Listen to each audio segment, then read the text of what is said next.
Dengarkanlah panggilan ibadah yang terambil dari Mazmur 9 ayat 2-3. Aku mau bersyukur kepada Tuhan dengan segenap hatiku. Aku mau menceritakan segala perbuatan-Mu yang ajaib. Aku mau bersukacita dan bersukaria karena Engkau. Bermazmur bagi nama-Mu, ya Maha Tinggi.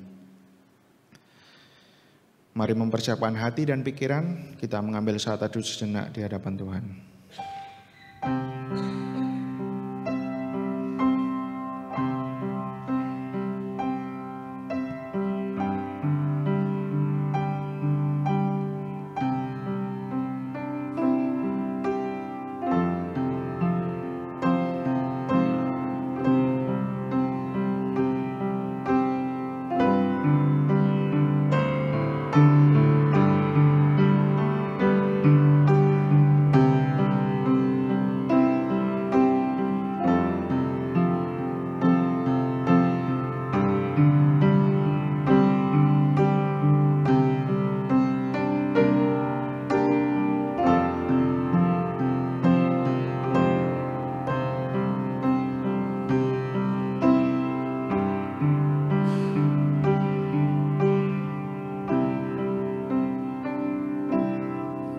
Pertolongan kita datangnya dari Allah yang menciptakan langit dan bumi serta segala isinya, dan yang tidak pernah meninggalkan hasil perbuatan tangannya.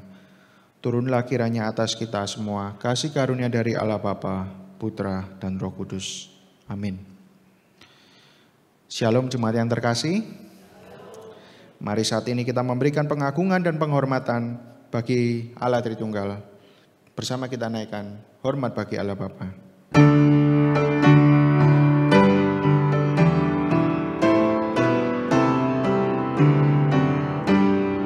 Hormat bagi Allah Bapa, hormat bagi anaknya, hormat bagi Roh penghibur ketiganya yang esa. Haleluya, haleluya, ketiganya yang esa. Mari kita berdoa. Bapa di surga, kami bersyukur untuk satu minggu yang Tuhan sudah pimpin sehingga saat ini kami bisa datang kembali untuk beribadah. Bapa, tatkala kami menilik hati kami, menilik pikiran kami, dan apa yang sudah kami lakukan sepanjang minggu ini, kami memohonkan pengampunan dosa ya Tuhan. Jika dalam satu minggu ini ada perkataan kami yang menyinggung hati orang lain atau menyakitkan hati Tuhan, kami memohonkan pengampunan. Jika dalam pikiran kami memikirkan sesuatu yang berdosa, ampuni kami jika perbuatan kami mungkin tidak menjadi berkat bagi orang. Karena itu Tuhan, ampuni kami. Kami serahkan juga setiap kami yang hadir pada pagi hari ini. Kami rindu supaya tatkala tubuh kami berada di tempat ini, hati dan pikiran kami juga terfokus kepada Tuhan. Dan biarlah Engkau memberkati ibadah ini, dan hamba berdoa tidak ada seorang pun yang akan pulang dengan tangan yang hampa, tapi dikuatkan, diberkati oleh penyertaan Tuhan. Terima kasih atas pengampunan-Mu Bapa. Demi nama Tuhan Yesus kami berdoa. Amin. Jemaat dipersilakan duduk. Di pagi yang indah ini, mari kita memuji dan menyembah Tuhan, pencipta segala yang ada. Hanya Dia satu-satunya yang layak disembah. Bersama kita pujikan, Kau Tetap Allah.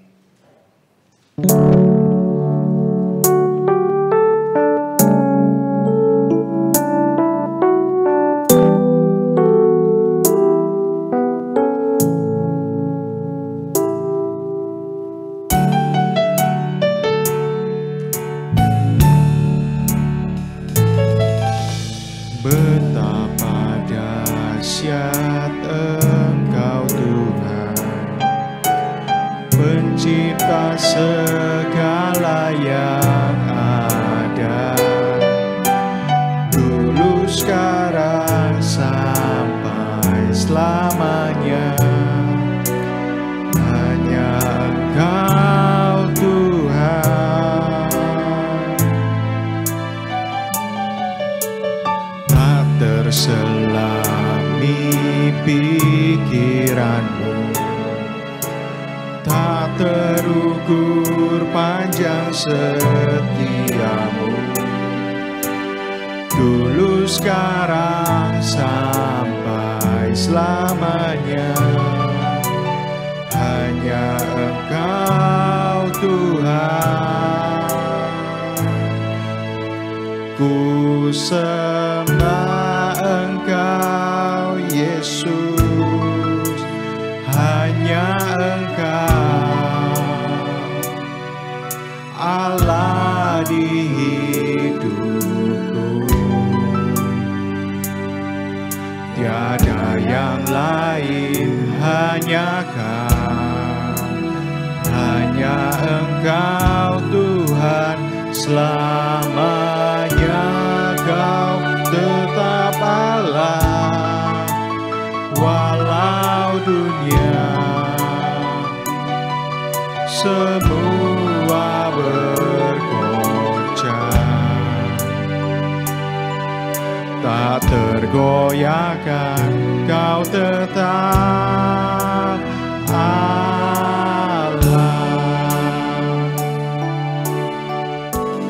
Tak terselami pikiranmu ya Tuhan, Tak terselami pikiranmu,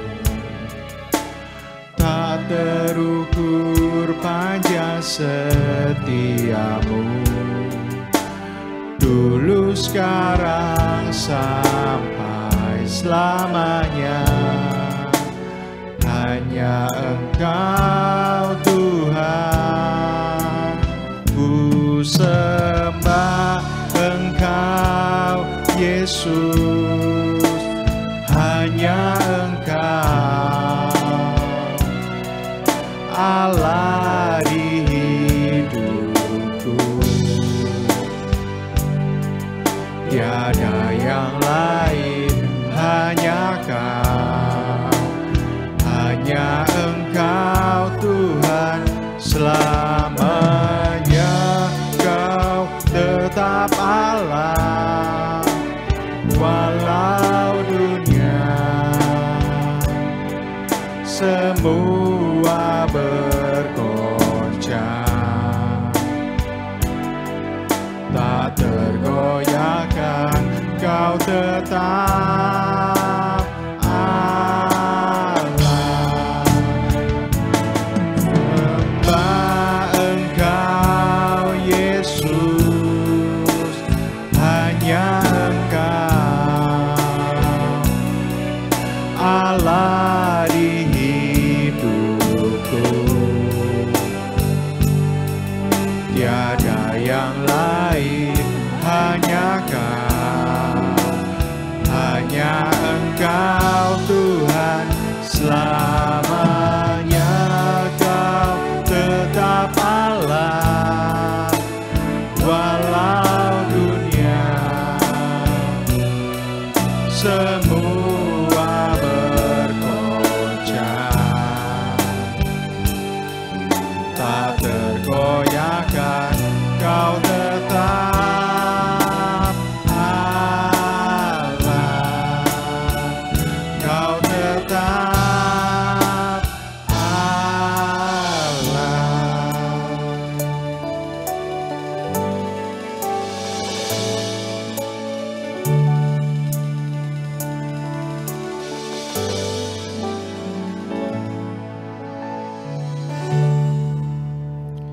tidak terasa hari Natal akan segera tiba. Kita akan kembali memperingati kelahiran Tuhan Yesus di dunia. Dia telah lahir untuk kita, menebus setiap kita. Oleh sebab itu, mari kita sambut dan muliakan Dia dari pulau dan benua.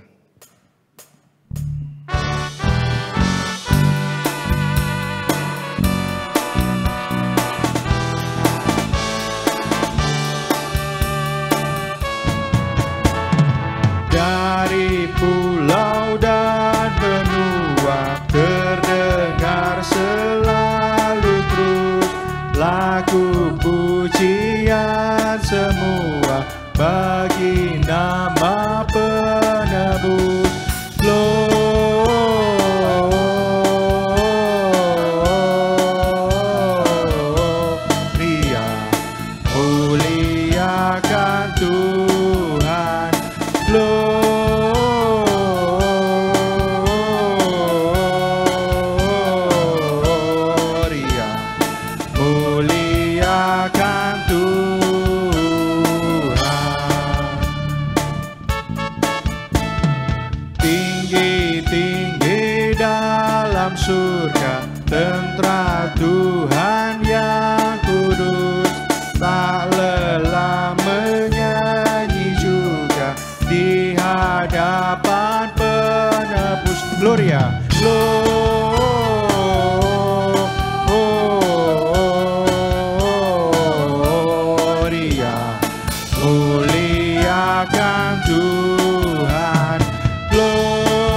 Laskar Tuhan yang perkasa, tinggikan panglimanya.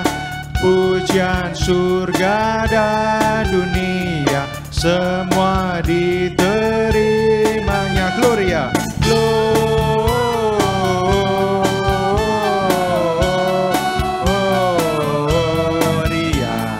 muliakan Tuhan. Gloria,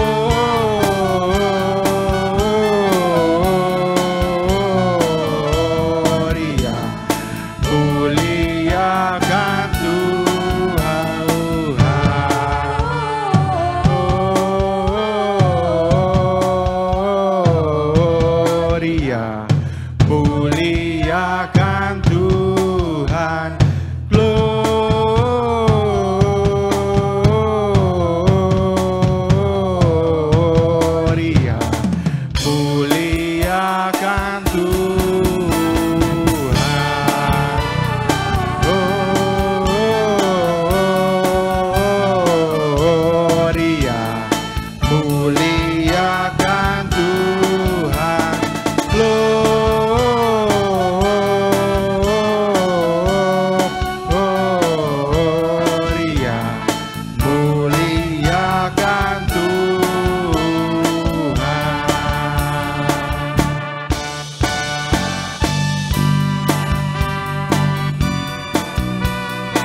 Seringkali kita menghadapi berbagai kesulitan dalam kehidupan kita. Namun dalam setiap kesulitan, biarlah kita boleh untuk tetap setia, melayani dan mengiring Yesus seumur hidup kita. Mari kita mempersiapkan diri kita untuk menerima firman Tuhan yang akan disampaikan hamba-Nya melalui pujian ini.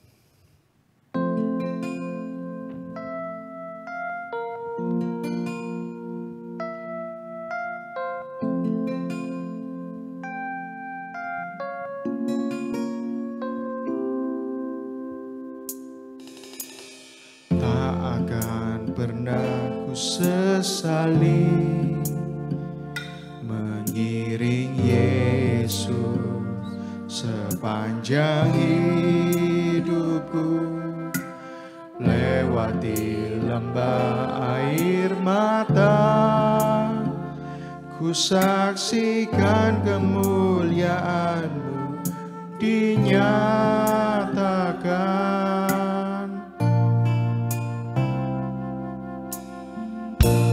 Berapapun harga yang harus ku bayar, ku kan tetap setia melayani, mengasihi-Mu, mengiring-Mu seumur hidupku. Janji-Mu kan tetap ku pegang teguh, sampai ku dapat mahkota kehidupan. Saya undang jemaat untuk berdiri. Tak akan pernah ku sesali mengiring Yesus sepanjang hidupku, lewati lembah air mata, ku saksikan kemuliaan-Mu dinyatakan. Berapapun harga yang harus ku bayar, ku kan tetap setia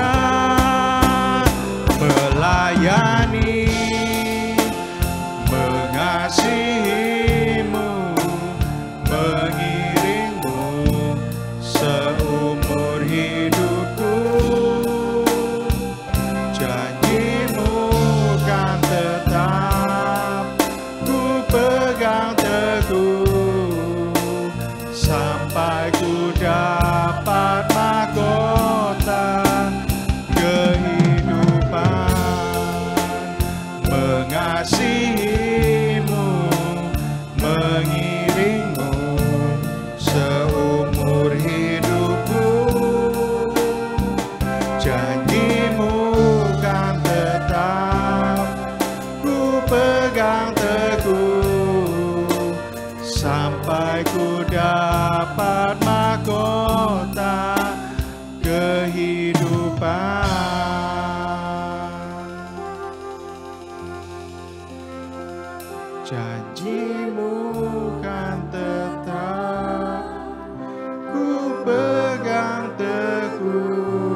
Bapa di surga, terima kasih jika janji-Mu selalu tergenapi dalam hidup kami.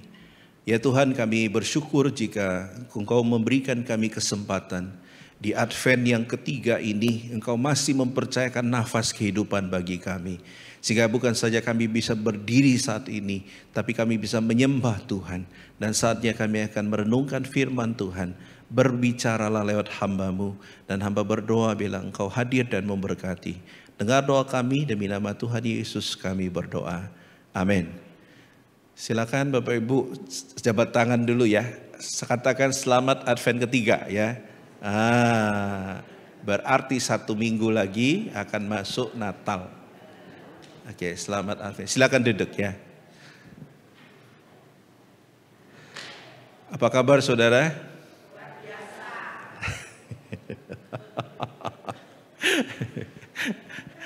Dengan kata lain, aku rak popo gitu ya. Bapak Ibu yang dikasihi oleh Tuhan, saya bersyukur pada pagi ini bisa kembali membagikan firman Tuhan ya. Mari kita akan membaca dari Matius 13 ayat 24 sampai 30, di mana minggu ini kita akan membahas mengenai perumpamaan lalang di antara gandum, yang poinnya adalah menekankan sukacita meskipun banyak lalang yang menghimpit kita ya. Kita akan baca Matius 13 ayat 24 sampai ayat yang ke-30. Kalau sudah mendapatkan, kita baca sama-sama ya.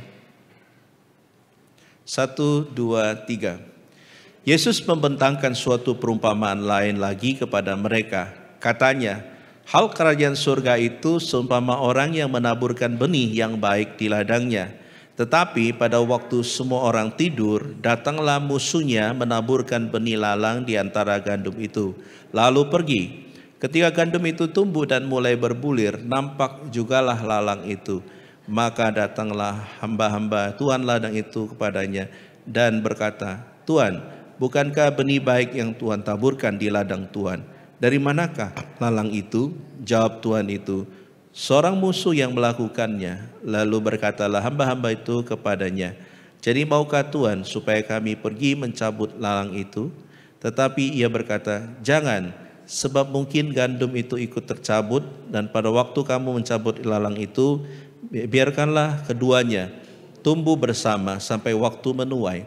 Pada waktu itu aku akan berkata kepada para penuai, kumpulkanlah dahulu lalang itu dan ikatlah berkas-berkas untuk dibakar. Kemudian kumpulkanlah gandum itu ke dalam lumbungku. Demikian pembacaan firman Tuhan. Bapak Ibu yang dikasihi oleh Tuhan, hidup ini kita tahu bahwa selalu diwarnai dengan hal baik dan buruk. Setuju? Hal yang baik itu selalu digambarkan sebagai sesuatu yang terang, kemudian hal buruk digambarkan sebagai sesuatu yang gelap begitu ya. Tapi permisi bertanya, ketika kita menghadapi dilema antara baik dan buruk, lebih banyak yang menang yang baik atau ada yang buruk? Tadi saya tanya kau satu, sekarang saya tanya kau dua. Kira-kira lebih banyak yang baik menang atau yang buruk yang menang? Sebelah sini dah ya. Baik menang atau buruk yang menang? Kalau mau jujur, buruk ya. Sebelah sini juga? Iya, ketok kok ya. Tadi saya tanya kau satu, yang baik dan yang buruk kira-kira lebih banyak menang yang mana? Yang buruk Pak. Waduh, khotbahnya selesai sudah. Bapak Ibu yang dikasihi oleh Tuhan, inilah fakta bahwa manusia tiap hari berhadapan dengan, ketika kita mau jadi baik, ada godaan enggak? Ada. Saya masih ingat dulu pertama saya berhenti merokok. Jadi saya mengenal rokok itu SMP saudara ya. Karena pergaulan SMP saya sudah kenal rokok, enggak punya duit untuk beli rokok, saya masih ingat nyolong waktu itu. Ya, kami ada satu grup, ada sekitar 10 orang. Jadi penjual rokok itu sebagian bikin dia sibuk, lalu kami menyelinap dari belakang dan mengambil satu slop begitu ya. Dan kalau sudah dapat rokok, kami pergi ke satu tempat, ya ada tempat kita kumpul dan kita rokokan di situ. Nah saudara yang kasih oleh Tuhan, waktu satu kali saya berusaha ingin melepaskan rokok itu, mudah apa susah? Susah. Karena sudah terbiasa merokok, Sampai satu kali saya bersyukur almarhum papa saya itu yang membuat saya bertobat. Ya, jadi saya waduh. Jadi waktu saya sedang di dalam toilet ya, lalu saya merokok. Kalau orang yang merokok pasti tahu ya, yang paling nikmat itu di toilet yang merokok ya. Sambil lihat-lihat HP biasanya. Kalau sekarang, kalau dulu kan belum ada. Nah, saudara, singkat cerita waktu keluar dari toilet itu, papi saya ternyata di situ dan dia bilang, "Kamu merokok ya?" Saya tidak bisa menghindar karena memang ruangannya penuh asap gitu ya. Lalu saya masih ingat almarhum papi saya itu menampar saya. Dan tamparan itulah yang membuat saya bertobat, saudara. Ya. Jadi ketika itu papi saya menampar saya dan ketika itu mulai hari itu saya tidak merokok lagi. Ya. Nah, saudara yang kasih oleh Tuhan, tapi banyak kali kita ingin menjadi baik, selalu godaan yang buruk ini banyak sekali. Ya. Contoh misalkan kita diet ya, hari ini saya diet, sudah komitmen dari pagi. Enggak taunya kita di kantor ada yang makan enak, betul enggak? Oh, kita lihat, ngecas kita kan. Dan teman kita celakanya juga ya membuat kita jatuh dalam dosa begitu ya. Dan banyak macam hal lainnya. Ada yang berusaha untuk jadi suami yang enggak lirik kiri, enggak lirik kanan. Mungkin karena dia pernah jatuh dalam dosa perselingkuhan. Waktu dia mau berjalan, tiba-tiba di mall misalkan ada wanita cantik lewat. Kira-kira lihat apa enggak? Mantap jawabnya ya. Itu menjiwai sekali gitu ya. Dia akan bergumul untuk tidak lihat, bukan? Dia pasti akan lihat. Kenapa? Karena itulah dikatakan bahwa manusia ini selama masih di muka bumi di dunia, kita masih terdiri dari darah dan daging, maka kita bergumul untuk melakukan kebaikan yang di tengah-tengahnya ada keburukan. Ya, itulah kenapa saudara dalam perumpamaan pada pagi ini kita akan melihat ada satu perbedaan yang tipis sekali di antara keduanya. Ya, nah saudara kita tahu bahwa dalam proses kita mengikut Tuhan, kita suka sekali mengatakan aku ingin patuh pada kehendak Tuhan. Tapi dalam realitanya saudara, kita lebih banyak menyenangkan kehendak diri. Ya, itu fakta yang terjadi adalah ya. Ketika kita menyenangkan hati Tuhan biasanya suka ada salib-salibnya biasanya ya. Tapi kalau kita menyenangkan kehendak diri biasanya kita akan menghindari salib-salib itu ya. Nah, saudara yang kasih oleh Tuhan, itulah kenapa orang Kristen dalam konteks sekarang dituntut untuk bisa menjadi orang Kristen yang tangguh ya. Itulah kenapa saudara dalam perumpamaan ini mengilustrasikan bahwa manusia itu atau kita orang percaya seperti benih gandum yang ditaburkan. Ketika benih itu ditaburkan dikatakan bahwa dalam sepersekian waktu ketika semua sudah tidak ada dan tertidur, lalu iblis datang menaburkan benih ilalang ya. Ketika saya mempersiapkan ini, saya pikir-pikir, kan saya dari kampung saudara ya. Saya mau tanya, kalau lalang itu perlu ditanam apa tumbuh sendiri? Anda orang kampung juga ya. Tapi dalam bagian ini dikatakan, lalu datanglah iblis itu menaburkan benih-benih lalang. Ya. Ini berarti ada maksudnya kenapa Tuhan Yesus menggunakan perumpamaan ini ya. Nanti saya akan jelaskan.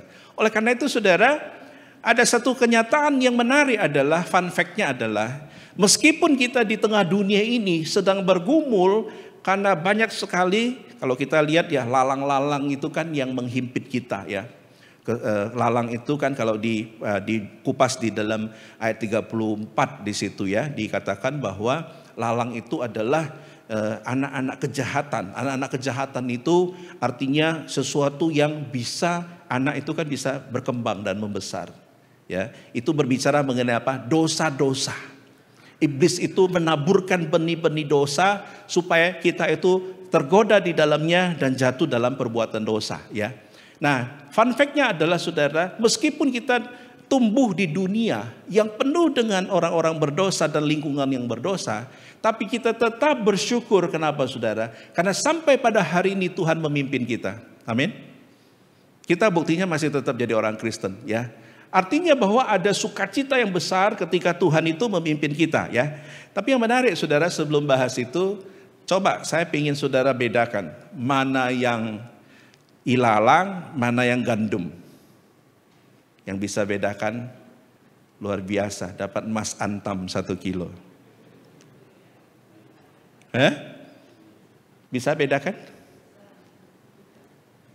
Yang mana? Yang panjang-panjang ini gandum. Terus ilalang yang mana? Yang pendek-pendek? Oh, yang bengkok? Iya, salah saudara ya. Susah ya? Saya kasih sesuatu yang lebih susah lagi.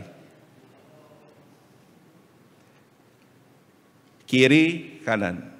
Permisi bertanya, gandum itu yang kiri saudara atau kanan saudara? Yang sudah ikut KU1 diam ya. Kiri apa kanan? Oke, yang pilih kiri gandum, kiri saudara, angkat tangan. Wih, ini pasukan berani mati ini ya. Yang pilih kanan saudara itu gandum, angkat tangan tinggi-tinggi. Yang tidak mau ngaku dan hadir, angkat tangan.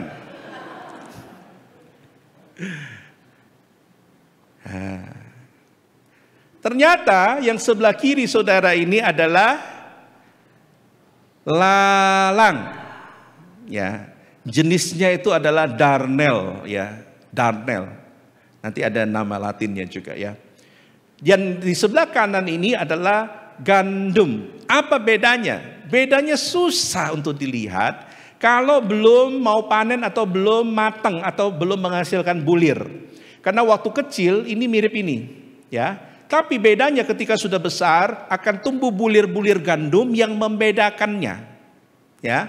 Sehingga yang terjadi adalah itulah kenapa saudara dalam perumpamaan ini waktu hamba-hamba itu datang dan mengatakan, "Tuhan, bolehkah kami cabut itu lalangnya?" Lalu sang Tuhan mengatakan, "Jangan. Ketika engkau cabut nanti kalau salah kecabut dua-dua." Begitu ya. Lama-lama habis tanamannya kan begitu ya. Sehingga tunggu ketika sudah panen, mumpung panen itu dua-duanya akan dipangkas.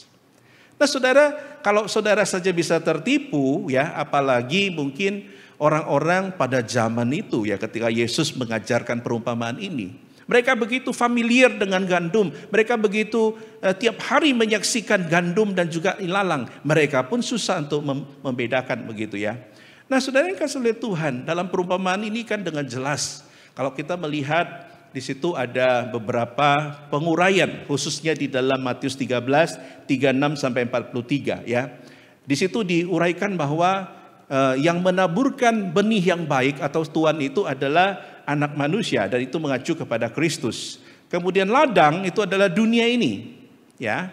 Kemudian benih yang baik dari gandum itu adalah simbol daripada anak-anak kerajaan atau orang-orang percaya, ya. Dan lalang itu adalah anak-anak si jahat. Sedangkan musuh yang menaburkan benih lalang itu adalah iblis, ya. Kemudian waktu menuai kapan? Akhir zaman. Para penuai siapa? Malaikat. Ini penjelasannya saudara ya di ayat di 36 sampai 43. Nah saudara perlu perhatikan bahwa apa maksudnya ketika Yesus mengatakan engkau berada di tengah-tengah lalang. Berarti saudara kita di tengah dunia dihimpit oleh anak-anak si jahat ya. Artinya saudara ketika Yesus itu mengatakan bahwa kadangkala engkau susah membedakan mana yang disebut orang-orang yang percaya, mana yang disebut orang yang tidak percaya. Ketika mereka baru proses pertama gitu ya. Tapi akan kelihatan ketika ya orang percaya ini bertumbuh lalu menghasilkan buah, bulir itu ya. Itulah kenapa orang Kristen dikatakan harus menghasilkan buah. Kalau engkau tidak menghasilkan buah, tidak menghasilkan bulir, maka gandum dan lalang itu akan sama. Tidak ada perbedaannya bentuknya ya. Nah karena itu saudara yang kasih oleh Tuhan, dengan penjelasan ini kita akan melihat apa pelajaran dari perumpamaan ini yang bisa kita tarik ya. Saya mencatat ada 2 pesan yang Yesus mau sampaikan ya. Yang pertama saudara, di ayat yang ke-25 dikatakan, tetapi pada waktu semua orang tidur, datanglah musuhnya menaburkan benih. Ingat musuh itu siapa tadi? Iblis. Bibit itu siapa? Yang ditabur itu, gandum itu siapa?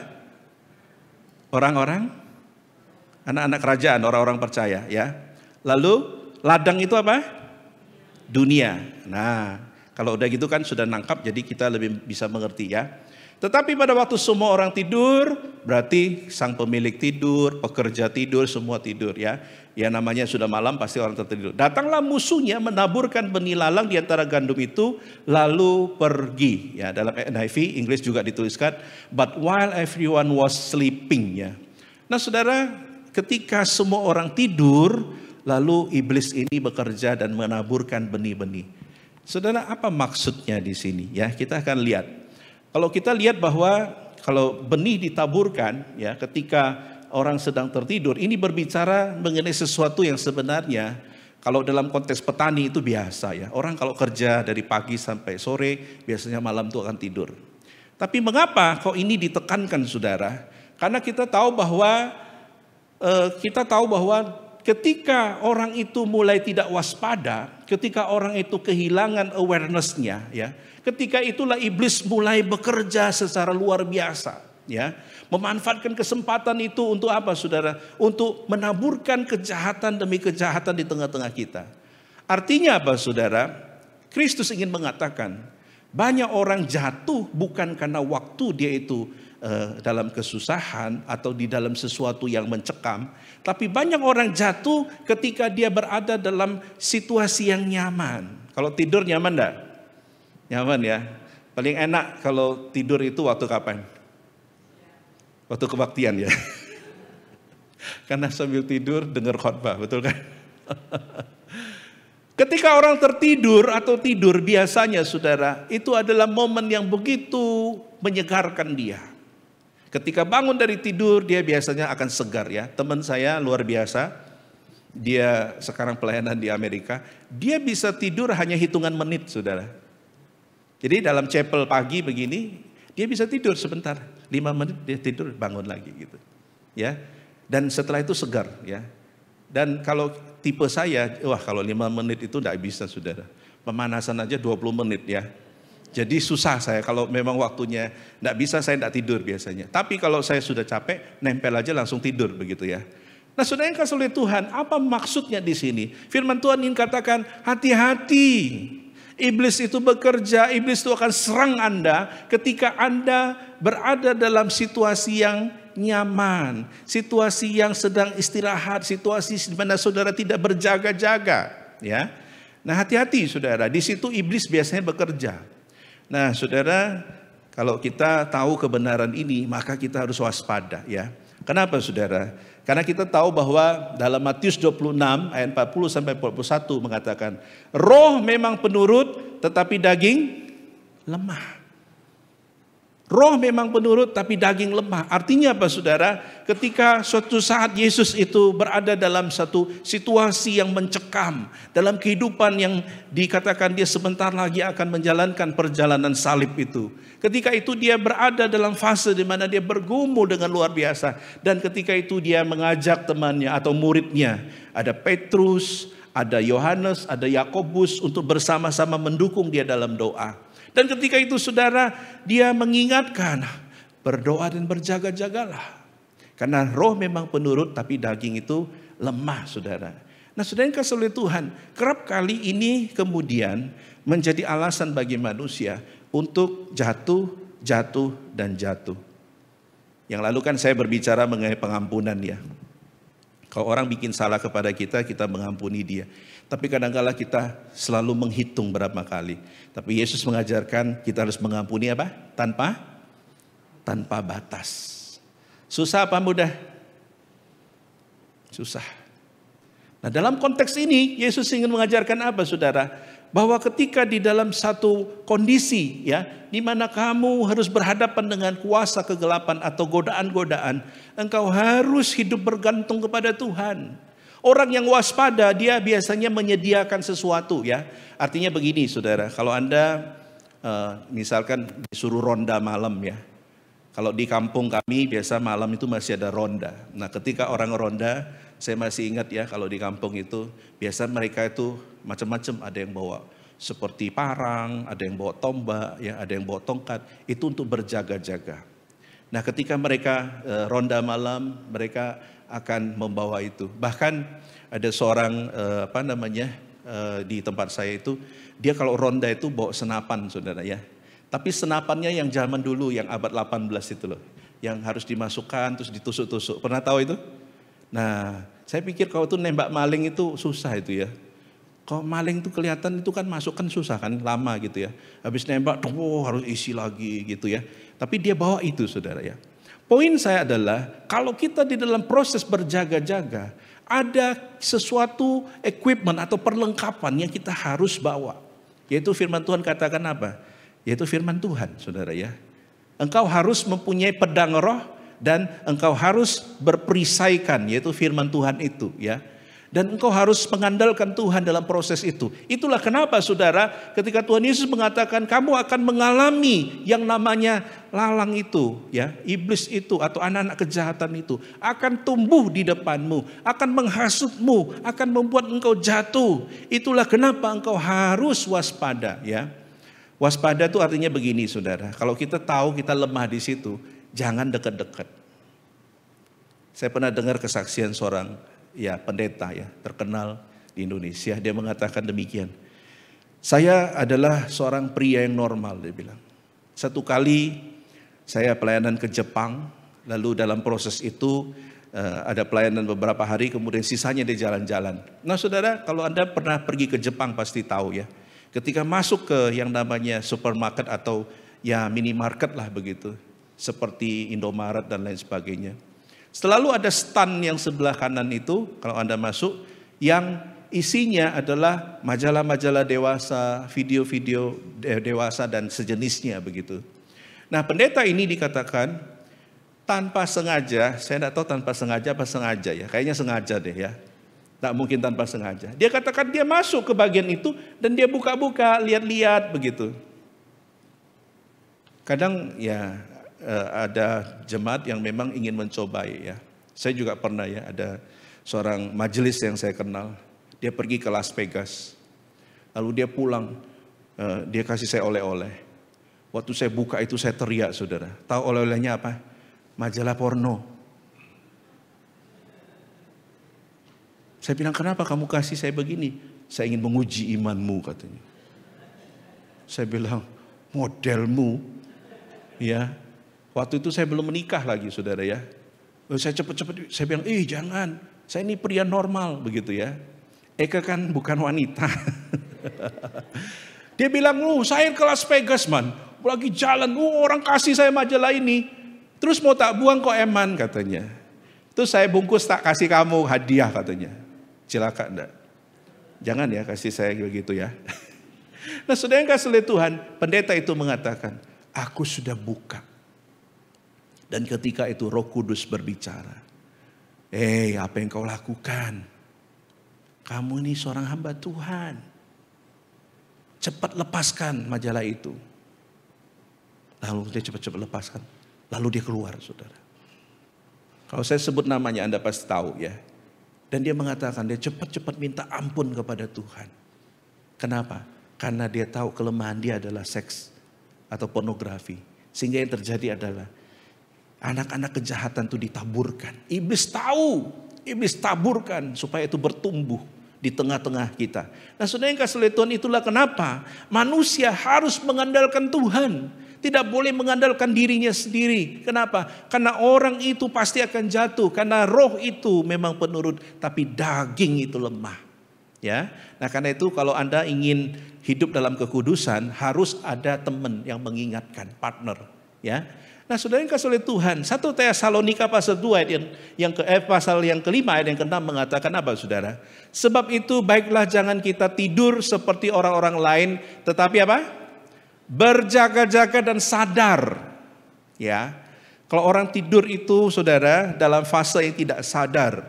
Itulah kenapa saudara kalau orang tertidur itu kadang-kala bisa dikerjain. Ya, saya masih ingat dulu waktu kami masih camp remaja, orang yang tidur biasanya kita kerjain. Kami tidur paling malam, lalu kami beli spidol. Spidolnya tuh yang permanen saudara. Dan kita gambarin matanya, kumisnya, Jadi waktu teman-teman yang lain bangun, itu mukanya itu sudah kayak bajak laut, kayak apalah pokoknya begitu ya. Dan itu tidak bisa dihapus, saudara ya. Akhirnya kami ketahuan lalu dihukum ya. Dulu saya nakal sekali, saudara. Tapi poin saya adalah, saudara, kerap kali orang yang tidur ini dia begitu fragile atau dia itu begitu apa ya? Dia sangat rapuh ya. Gampang untuk dia apa-apain ya. Saya masih ingat kalau misalkan orang tertidur biasanya dia suka ketinggalan ya. Kalau naik angkot hati-hati jangan tertidur ya. Ada orang naik kereta api tertidur lalu kelewatan ya stasiunnya. Artinya apa, saudara? Jangan tertidur. Ini mengatakan apa, saudara? Jadi orang Kristen jangan terbuai oleh kenyamanan hidup. Ketika kau terbuai oleh kenyamanan hidup, engkau menjadi tidak waspada. Orang yang tidak waspada gampang untuk dijatuhkan oleh iblis, ya. Saudara, kita harus sadar bahwa kita jangan lengah. Lengah itu artinya dia tidak berjaga-jaga, ketika itu iblis akan menghancurkan kita, ya. Nah, saudara yang kasih oleh Tuhan, itu berarti kalau kita mengerti kebenaran ini, maka kita harus sadar bahwa jadi orang Kristen harus mengandalkan Tuhan, ya. Apa aplikasi firman Tuhan dalam bagian ini? Firman Tuhan ingin mengatakan bahwa kerap kali kejatuhan manusia itu bukan ketika kita dalam kondisi yang sadar tapi tidak sadar, tertidur atau lengah. Kejatuhan kita adalah ketika kita lengah. Contohnya Daud, saudara. Daud itu jatuh ketika dia lengah. Saat itu harusnya dia pergi ke medan perang. Tapi pada sore itu dikatakan dia berjalan-jalan di atas istananya. Dan kemudian dia memandang. Dan dari kejauhan dia jatuh dalam dosa. Kenapa? Waktu dia lihat ke sana, ada tacik-tacik lagi mandi. Ya, namanya Batseba, ya. Nah, saudara yang kasih oleh Tuhan, ketika dia lihat itu, kemudian dia mengingini, lalu kemudian dia mengatur strategi bagaimana membunuh suaminya. Ya, Uria itu ditaruh di medan pertempuran di bagian yang paling depan supaya mati, dan ketika mati dia bisa ambil istrinya. Dan itu rencana yang jahat sekali, saudara, ya. Kenapa? Karena dalam kelengahannya dia membiarkan dosa itu untuk bekerja. Dan ketika itulah kemudian Tuhan mempertobatkan dia, ya. Tuhan utus Nabi Nathan untuk menegur dia, dan kemudian dia bertobat. Nah, saudara yang kasih oleh Tuhan, aplikasi bagian ini ingin mengajarkan saudara dan saya harus berjaga-jaga. Ada orang kelemahannya adalah ngomongin orang. Hati-hati kalau ada orang dekat Anda dan langsung ngomong begini, jeng. Atau kamu tahu enggak? Misalkan begini, itu gini. Nah, kalau Anda tahu kelemahanmu begitu, nah saudara bilang, jangan usah ngomongin orang. Bisa enggak gereja itu jadi tempat gosip? Bisa enggak? Bisa, ya. Padahal gereja harusnya tempat apa? Memuji Tuhan, kan? Firman Tuhan ingatkan, kalau kita tahu kelemahan kita adalah mulut kita, hati-hati. Ketika ada misalkan kita tidak senang seseorang, terus ada orang yang tidak senang orang itu ngomong sama kita, orang itu kok begini ya? Langsung kita, karena kita tidak bisa mengontrol diri, kita ngomong, iya orang itu memang begitu, dari itu dulu begitu, bencek misalkan ya, langsung ngomongin yang buruk tentang dia. Hati-hati, ya.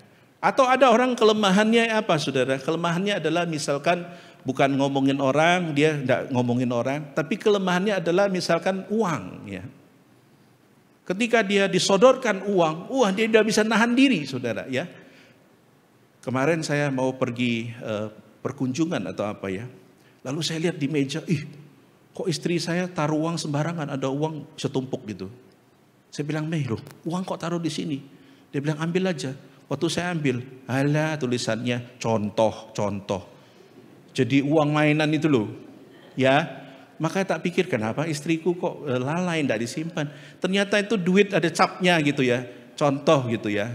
Jadi uang 100 itu loh, saudara, ya. Nah, poin saya adalah, saudara, orang bisa saja jatuh karena kelemahannya uang. Dan iblis pakai itu. Pertama dikasih jumlah sedikit, lalu lolos. Saya mau tanya ya sebelah sini. Kalau Anda jalan tiba-tiba ketemu dompet dan dompetnya penuh, itu berkat apa bukan? Jujur, ini rumah Tuhan. Lagi jalan tuh kan, jalan. Ada dompet di situ. Ya, misalkan tiba-tiba jalan. Tiba-tiba, wah. Langsung orang Indonesia biasanya kalau ketemu dompet langsung ngomong, terima kasih Tuhan. Padahal dalam dompet ini ada KTP kan? Ini milik kita apa bukan? Banyak orang ketika ketemu duit, terima kasih Tuhan, ini adalah jawaban dari doa. Aduh saudara, ini godaan kita. Ada orang kelemahannya mungkin bukan uang, dikasih uang tidak mempan. Digodain wanita tidak mempan. Kelemahannya apa? Pria. Ada seseorang yang datang kepada saya, Pak, ini pemuda. Pak, saya mau ngomong. Kenapa? Saya rasa ada sesuatu yang beda dengan saya. Kenapa? Saya tahu orang ini pintar main musik, tapi gayanya tuh rodok kemayu. Tapi laki. Pak, saya mau ngomong kenapa? Kenapa ya? Saya tuh seneng sama seseorang di kelas saya. Dan orang itu pria. Hah? Saya bilang, oh langsung saya tahu ini berarti dia ada apa istilahnya homoseksual begitu ya. Lalu saya konseling dia, saya ajak ngobrol. Dan dia mengatakan begini, Pak saya lihat pria itu, saya bisa bergetar Pak. Saya bisa mikirin mau tidur ingat dia, mau makan ingat dia, mau jalan ingat dia. Dan ketika lihat dia itu hasrat saya itu bisa naik. Saya bilang, wow ini benar-benar harus dikontrol saya bilang. Lalu saya kasih dia buku, suruh baca, saya doakan dia ya. Nah saudara yang kasih oleh Tuhan, bukankah yang model begitu banyak sekarang? Ya, ada seorang artis yang pakai narkoba ditangkap sekali. Pakai lagi, ketangkap 2 kali. Terakhir ketangkap lagi ketiga kali. Sampai istrinya pun tidak mau sama dia. Tahu kan berita itu? Kenapa saudara? Karena seseorang yang addicted atau terikat oleh sesuatu, berarti anak-anak kejahatan itu sedang bekerja dalam dirinya. Iblis itu sedang ngikat dia. Ingat bahwa ketika tumbuh antara lalang dan gandum, ya. Kenapa susah mereka dipisahkan? Karena akarnya gandum dan akarnya lalang, khususnya akar lalang, itu akan masuk ke akar gandum dan melilit dari bawah. Sehingga antara akarnya lalang ini dan gandum menjadi satu. Itulah kenapa kalau dicabut maka tercabut dua-dua. Artinya apa saudara? Cara kerja iblis adalah dia mungkin tidak nampak di permukaan. Tapi akarnya itu sedang bekerja melilit saudara. Melilit dari dalam, melilit dari dalam, melilit dari dalam. Dan yang paling diserang sekarang adalah keluarga. Hati-hati saudara. Banyak kali dan bahkan anak saya pernah cerita, papi itu teman saya mau bunuh diri. Papi saya mau doakan teman saya. Dia sedang berusaha ingin menyakiti dirinya. Kenapa? Karena keluarganya tidak happy, papa mamanya tidak happy atau tidak akur. Iblis merusak dari dalam, dari keluarga dan dari pribadi. Ya, dibuat saudara itu meragukan Tuhan, dibuat saudara itu tidak mengasihi Tuhan, dibuat saudara itu membenci sesama, saudara dibuat menjadi iri dengki, saudara dibuat menjadi tidak harmonis. Itu pekerjaan iblis. Itulah kenapa saudara ketika firman ini kita ingat, hati-hati waktu kita ini dalam kondisi yang mungkin merasa aman. Karena disitulah kadangkala iblis itu bekerja. Ya, ada pepatah mengatakan tikus mati di lumbung padi. Pernah dengar itu? Artinya apa? Dalam kelimpahan itu dia mati. Terlalu banyak ya. Bahkan ada binatang yang saking makan banyak itu mati dia ya, karena dalam kelimpahannya.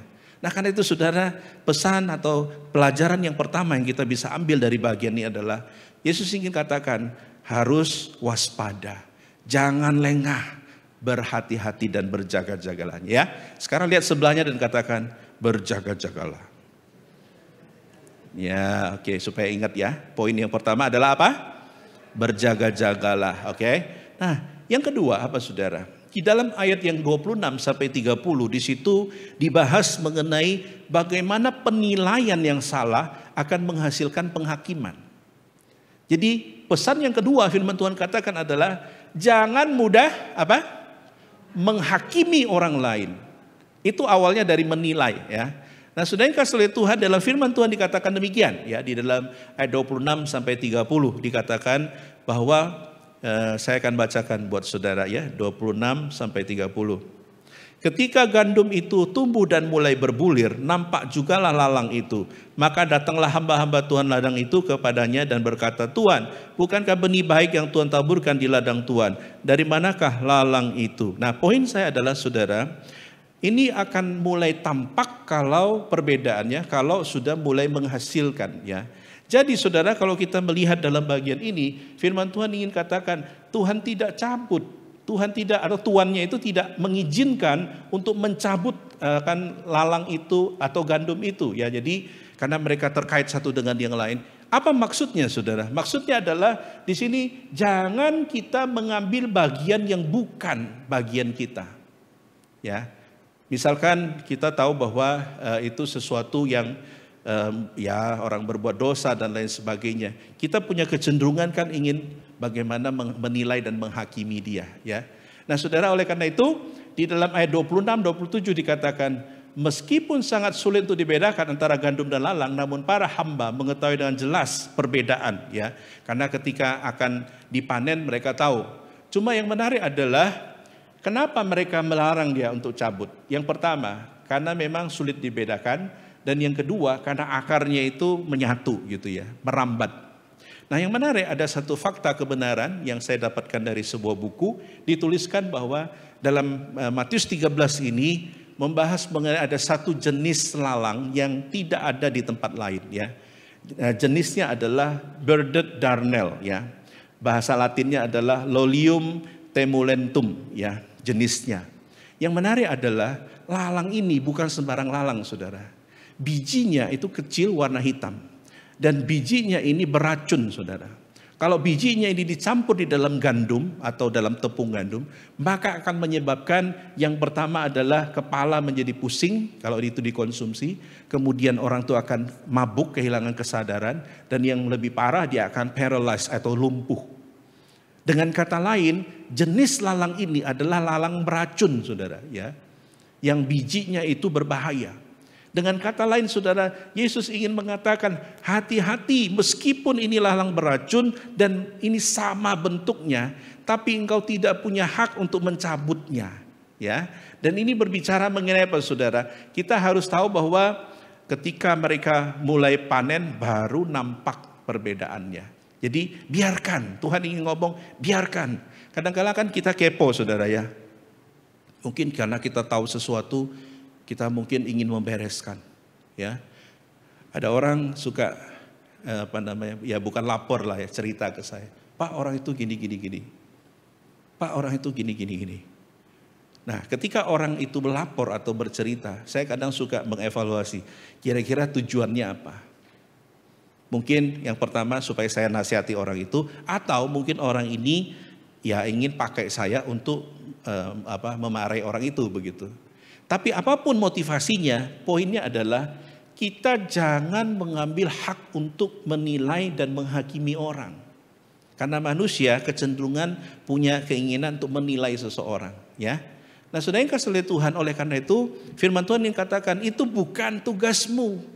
Mau itu lalangnya itu berbahaya, mau lalangnya itu mencelakakan, tugasmu bukan mencabutnya. Biarkan nanti tumbuh sampai pada waktu nanti dipanen. Dan ingat tadi, panen itu artinya apa? Akhir zaman.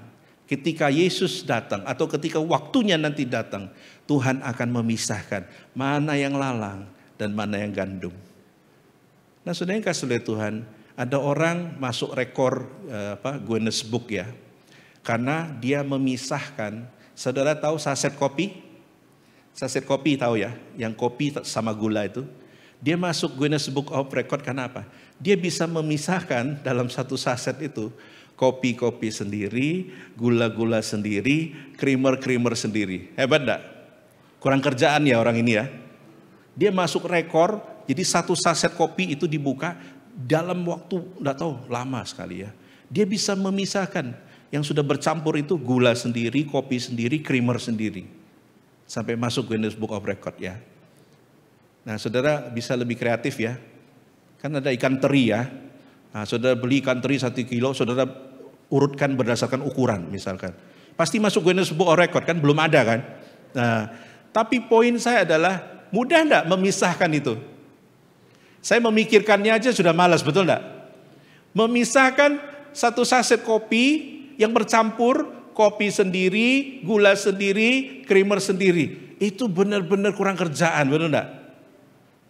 Saya satu kali pernah diajak untuk membersihkan walet punya liurnya walet yang mahal itu loh ya. Nah walet itu dia kalau dipanen biasanya agak kotor, ada hitam-hitam. Nah itu harus dibersihkan. Yang pernah membersihkan pasti tahu, dibutuhkan keuletan. Wow, pelan-pelan, sampai itu bersih, baru itu berharga mahal begitu ya. Poin saya adalah saudara, kadangkala kita lupa bahwa Tuhan kadangkala mengizinkan iblis itu tuh giat loh.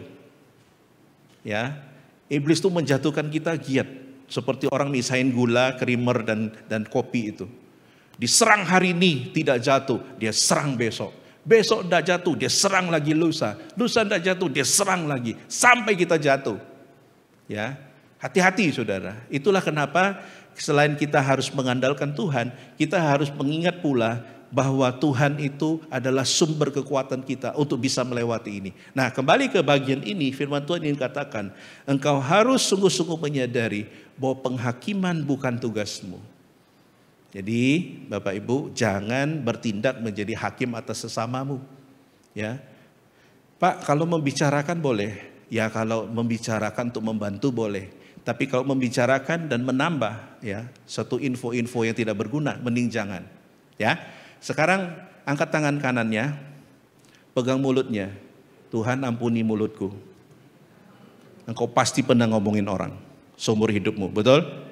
Betul enggak? Ada yang tidak? Tidak pernah ngomongin orang? Kalau ada silakan berdiri. Ada? Tidak ada. Jadi pegang, Tuhan ampuni mulutku ini. Pernah ngomongin orang. Pernah menghakimi orang. Biasanya survei membuktikan yang ngomongin AYAI biasanya siapa? Ya AYAI juga. Yang ngomongin sioce siapa? Ya AYAI juga. Lupa kok AI lagi. Yang ngomongin susu siapa? Artinya hati-hati. Kadangkala kalau kita kebanyakan nganggur, mulut itu selalu yang pertama pingin ngunyah terus, betul?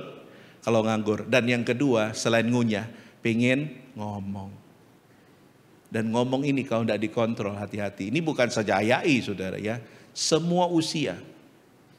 Saya lihat di kantor ada orang sambil ngetik, tangannya masukin makanan, ngetik, masukin. Ini kerja, ini ya kerja, ya kan?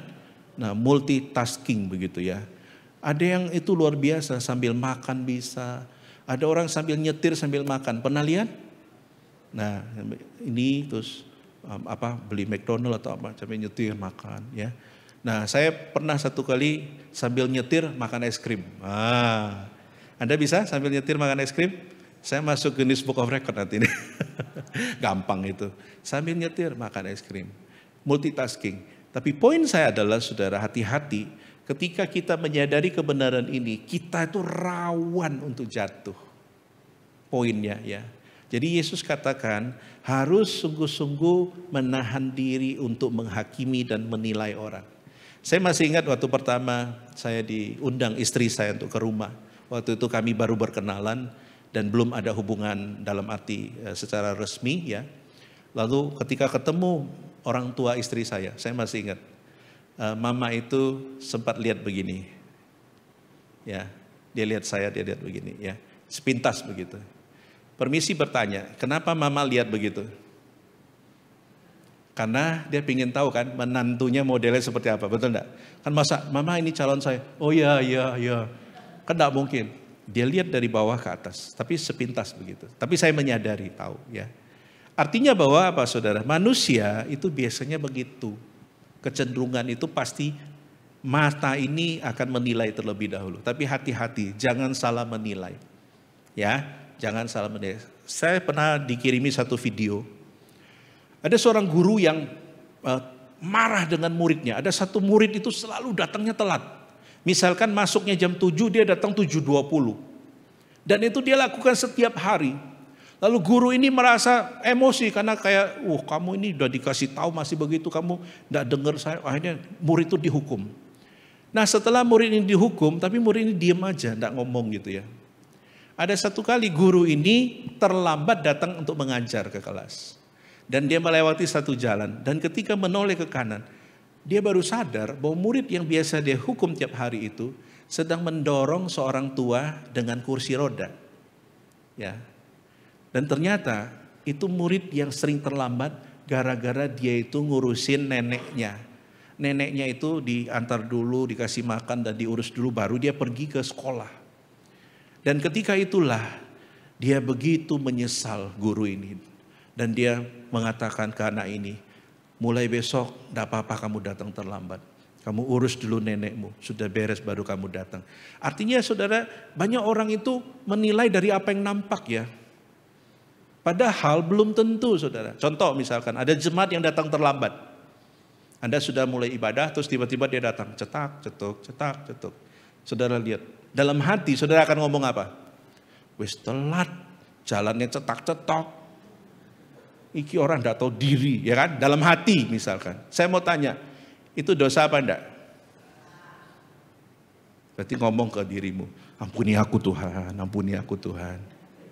Karena kita mudah menghakimi orang.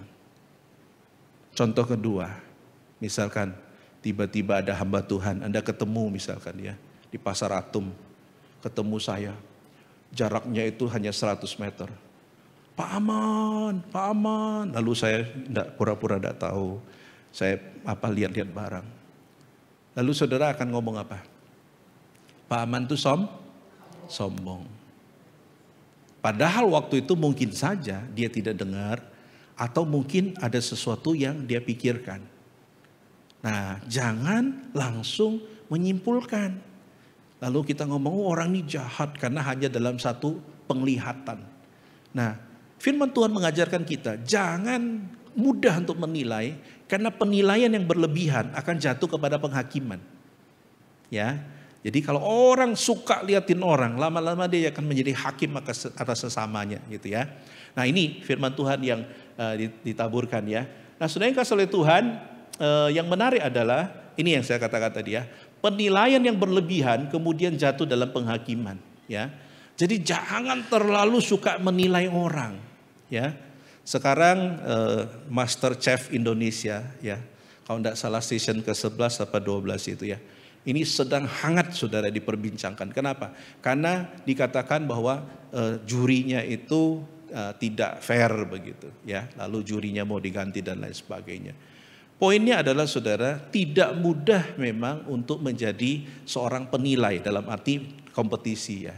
Tapi itu juga bukan berarti kita harus menjadi penilai terhadap sesama kita. Karena juga tidak mudah. Kita bisa salah begitu ya. Jadi mulai sekarang saudara, perumpamaan ini mengingatkan. Mungkin saja engkau nanti menilai orang salah cabut. Mau cabut lalangnya, gandumnya juga tercabut. Sehingga ini firman Tuhan yang katakan, tunggu nanti itu tugasnya Tuhan yang akan menghakimi. Tuhan yang akan menjadi hakim atas mereka ya. Nah kalau ada orang-orang yang mungkin jahat dengan saudara ya, tidak usah balas. Serahkan kepada Tuhan, nanti Tuhan yang akan balas dia ya. Jadi kalau ada orang yang membuat Anda menjadi celaka, tidak usah balas saudara ya. Saudara doakan saja di hadapan Tuhan supaya Tuhan berbelas kasihan ya. Tuhan yang akan bekerja saudara ya. Nah oleh karena itu saudara, jangan sampai penilaian berlebihan kemudian membuat kita jatuh dalam penghakiman ya. Mengapa kita tidak boleh menghakimi? Dalam ayat 30 mengatakan bahwa hanya Tuhan yang bisa atau punya hak untuk menghakimi ya.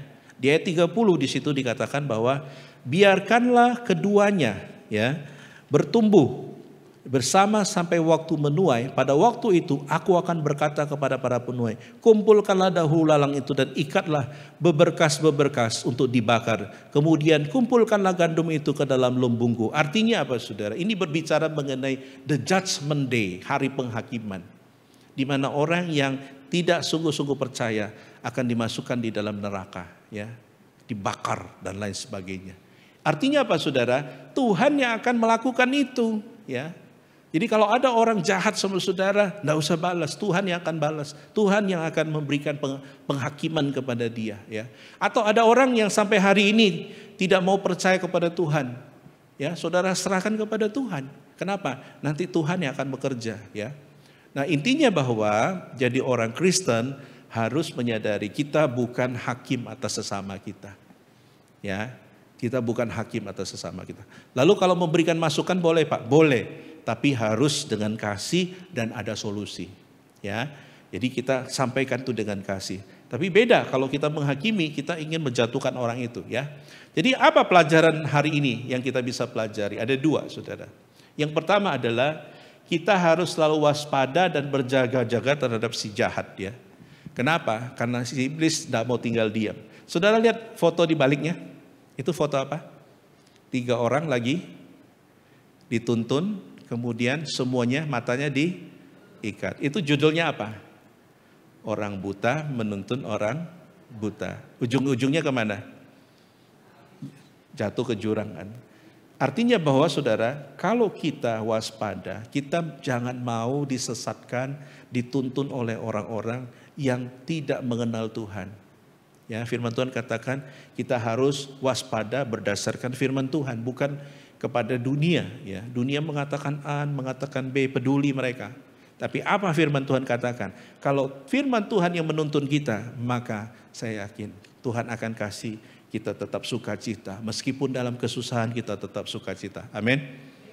Kalau pulang rumah nanti habis kebaktian makan siang lauknya ikan asin, sukacita enggak? Sukacita Pak, enak itu. Apalagi ada lodehnya, betul enggak? Wah. Tapi kalau tiap hari makan sayur asin, sukacita enggak? Karena enggak ada duitnya misalkan. Sukacita? Sukacita ya. Mungkin sukacitanya 1 minggu ya. Ma, hari ini makan apa? Ikan asin nak. Besok, ma makan apa? Ikan asin nak. Ma, besok makan apa? Idem. Ikan asin. Saya yakin sukacitamu akan hilang dalam tempo 1 minggu, betul? Masuk minggu kedua, ma makan apa? Tanya-tanya. Ikan asin toh. Cuma bedanya hari ini ikan asin goreng, ikan asin rebus, ikan asin panggang misalkan. Diolah-olah begitu. Saudara, poin saya adalah mudah bagi kita untuk sambat, tidak mengucap syukur. Tapi firman Tuhan katakan waspada, jangan sampai engkau jatuh dalam dosa. Tetap sukacita. Dan yang kedua, janganlah kita mudah menghakimi sesama kita. Waktu lihat sesuatu, jangan mudah untuk langsung menghakimi dan menyimpulkan. Ya, kenapa? Karena jangan sampai mulut lebih cepat daripada otak. Hati-hati, banyak orang jatuh karena itu ya. Jangan mudah menghakimi sama kita, tapi berusaha untuk mengasihi. Saya mau tanya, kalau tiba-tiba saya mengajar saudara ini ya, tiba-tiba, sorry ya, misalkan ada baju saya atau apa yang tidak sopan terbuka. Tiba-tiba saudara akan mengingatkan saya atau saudara membiarkan saya khotbah.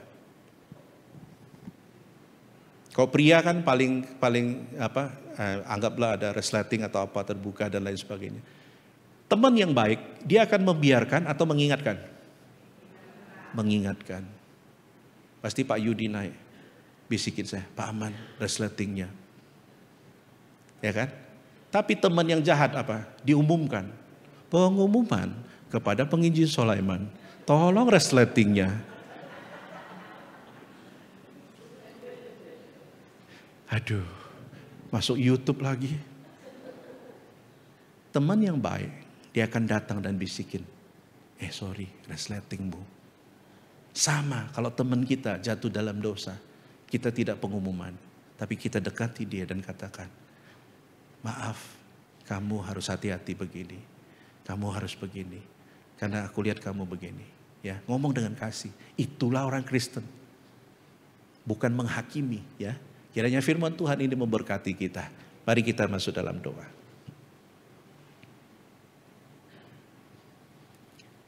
Bapa di surga, ampuni kami. Jika dalam perumpamaan ini mengingatkan kami. Kerap kali kami tidak berjaga-jaga sehingga kami jatuh dalam dosa. Ampuni kami jika kami selalu ingin bertindak sebagai hakim atas sesama kami. Padahal kami adalah orang-orang berdosa. Tolong kami ya Tuhan, berkati firman-Mu, meteraikan. Biarlah di Advent yang ketiga, kami tetap sukacita di dalam Tuhan, karena Tuhan yang selalu menopang kami. Terpujilah nama-Mu ya Bapa. Demi nama Tuhan Yesus, kami berdoa. Amin. Mari kita bangkit berdiri. Allah kuasa melakukan.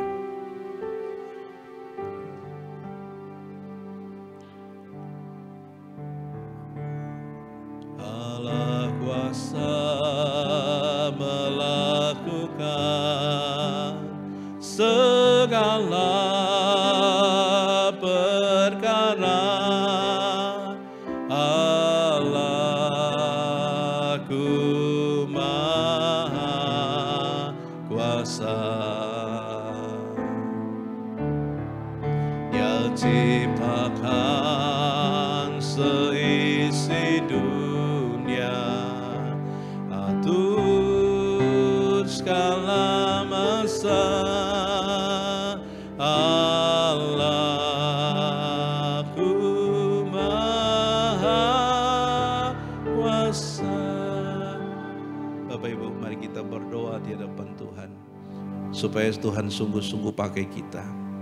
Kita rindu untuk hidup seperti firman Tuhan, hidup yang selalu berwaspada supaya tidak jatuh dalam pencobaan. Hidup yang mau belajar menyerahkan kepada Tuhan dan tidak menjadi hakim atas sesama. Mari kita berdoa supaya hidup kita lebih baik, khususnya menutup tahun ini dan akan memulai tahun yang baru. Biarlah hidup kita penuh dengan sukacita. Sukacita karena apa? Karena Tuhan menjadi kekuatan kita. Sukacita karena apa? Karena kita selalu bersandar kepada Tuhan. Karena itu mari kita buka suara, kita berdoa bersama-sama. Bapa di surga yang kami sembah dalam nama Tuhan Yesus, Tuhan tolong kami. Bapa berikan kami suatu kemampuan ya Bapa, sebagaimana firman-Mu. Kami selalu waspada, kami selalu mengandalkan Engkau, dan kami selalu menyerahkan kepada Tuhan. Dan kami tidak menghakimi sesama kami. Tolong kami ya Bapa, berikan kami kemampuan memasuki tahun yang baru nantinya. Kami bisa lebih baik daripada tahun ini. Terpujilah nama-Mu ya Bapa. Demi nama Tuhan Yesus kami berdoa. Yang terakhir mari kita doakan untuk Natal ini. Kita berdoa semoga Tuhan buka hati kita. Kita bisa merayakan Natal yang sesungguhnya. Menerima makna Natal yang sesungguhnya. Oh, Yesus lahir untuk saudara. Yesus telah lahir bagi kita. Dan Yesus telah menjamin hidup kita. Oleh karena itu, itulah Natal yang sesungguhnya. Mari kita doakan supaya Natal tahun ini kita diberkati, kita dikuatkan. Mari kita berdoa. Bapa di surga yang kami sembah dalam nama Tuhan Yesus, kami serahkan pada saatnya Bapa untuk setiap kami yang akan memperingati Natal. Tuhan tolong kami supaya kami tidak lewat begitu saja dengan kesibukan-kesibukan Natal. Tapi kami dikuatkan lewat firman Tuhan bahwa Allah yang telah berinkarnasi itu telah menyediakan tempat bagi kami. Allah yang telah lahir itu telah mau menjamin hidup kami. Karena itu tidak ada yang kami takutkan, karena Engkau Allah yang setia. Terpujilah nama-Mu ya Bapa. Demi nama Tuhan Yesus kami berdoa. Bapa, inilah doa kami yang jauh dari sempurna. Berkatilah sesuai dengan kehendak-Mu. Dengar doa kami. Demi nama Tuhan Yesus kami berdoa. Amin. Bersama dengan gereja di segala abad dan tempat kita mengaku iman kita dalam pengakuan iman rasuli. Aku percaya kepada Allah, Bapa yang Maha Kuasa, Khalik langit dan bumi, dan kepada Yesus Kristus, anaknya yang tunggal Tuhan kita, yang dikandung dari Roh Kudus, lahir dari anak darah Maria, yang menderita sengsara di bawah pemerintahan Pontius Pilatus, disalibkan, mati dan dikuburkan, turun ke dalam kerajaan maut. Pada hari yang ketiga, bangkit pula dari antara orang mati, naik ke surga, duduk di sebelah kanan Allah, Bapa yang Maha Kuasa, dan dari sana Ia akan datang untuk menghakimi orang yang hidup dan yang mati. Aku percaya kepada Roh Kudus, gereja yang kudus dan am, persekutuan orang kudus, pengampunan dosa, kebangkitan tubuh, dan hidup yang kekal. Amin. Silakan duduk, Tuhan memberkati.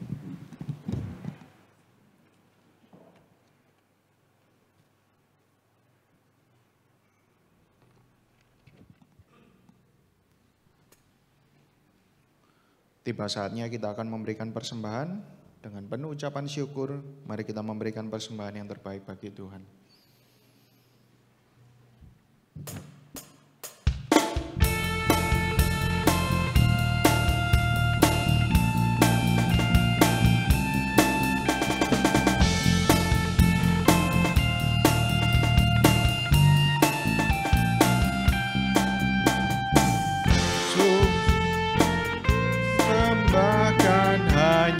Pada Tuhanku, hatiku bagaikan bunga mekar karena sinarnya. Awan maut ketakutan dienyahkan olehnya. Dipadaku sukacita, hatiku dicerahkan. Langit bumi alam semua menyatakan mulianya. Bintang malaikat menyanyi mengitari tatanya. Ladang hutan gunung lembah padang hijau samudra. Burung nyanyi air mengalir, ajak kami senanglah.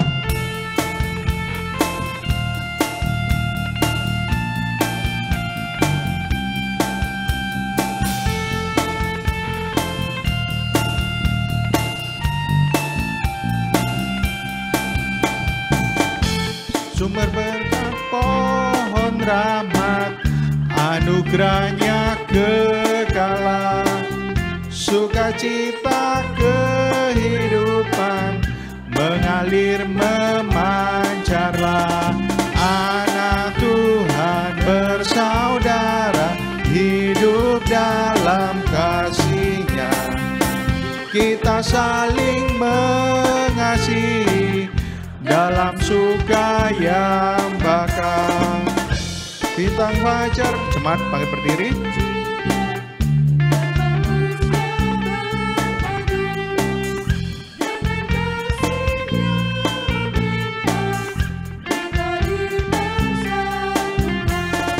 Ku bernyanyi tak berhenti mengalahkan musuhku. Riuh riang membawaku dalam kidung yang menang.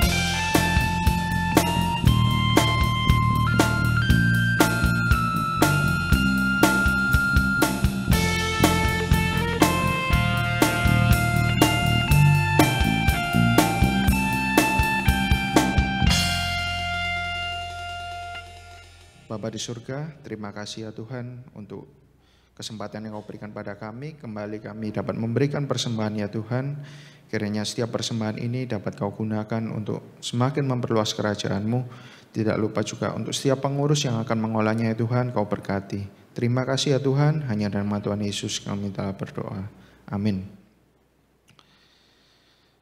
Biarlah segala puji, hormat, dan kemuliaan kita kembalikan bagi Allah Tritunggal. Doksologi.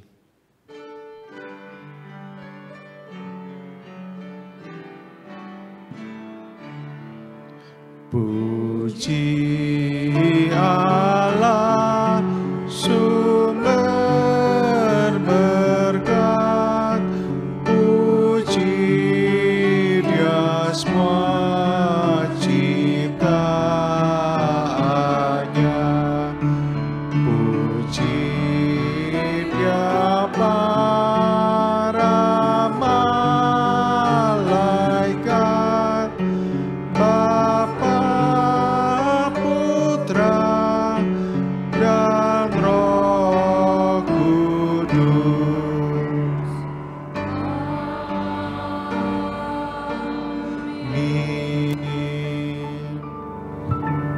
Jemaat yang dikasihi oleh Tuhan, pulanglah, lakukanlah kebenaran firman Tuhan, dan terimalah berkat daripadanya. Kiranya kasih karunia daripada Allah Bapa, kekuatan dan penopangan dari Tuhan kita Yesus Kristus, anugerah dan penghiburan dari Allah Roh Kudus akan memampukan saudara dan saya untuk hidup berjaga-jaga dan belajar tidak menghakimi sesama, mulai saat ini sampai selama-lamanya. Amin.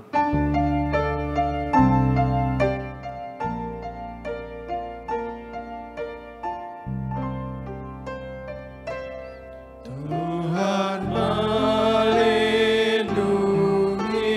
kau, Tuhan memberkati kau, kiranya wajahnya menyinari kau, Tuhan memberi anugerahnya. Damai sejahtera. Amin.